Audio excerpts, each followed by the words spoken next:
बिस्मिल्लाहिर्रहमानिर्रहीम। अस्सलाम वालेकुम। हर एक प्रोडक्ट या सर्विस हर एक बिजनेस के लिए नहीं होती। इसी तरह से हम लोगों ने टाइप्स को डिफाइन किया कि कौन सी प्रोडक्ट किस कस्टमर के लिए है। आपको बिजनेस स्टार्ट करने से पहले या प्रोडक्ट और सर्विसेज को अपग्रेड करने से पहले ये चीज़ें जानना बहुत ज़रूरी है।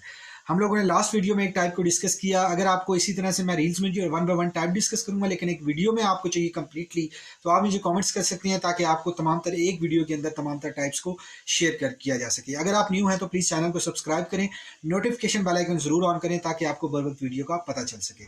तो दोस्तों, वो नेक्स्ट टाइप है बिजनेस टू कस्टमर।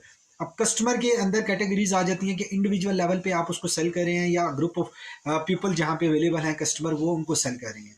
तो आपको ये जानना जरूरी है कि आपका बिजनेस B2C में फॉल कर रहा है, क्या आपका बिजनेस बिजनेस टू कस्टमर में फॉल कर रहा है या बिजनेस टू बिजनेस में, या अपकमिंग जो कैटेगरीज में डिस्कस करने वाले हैं उनमें फॉल कर रहा है। अगर आपका बिजनेस बिजनेस टू कस्टमर में फॉल कर रहा है तो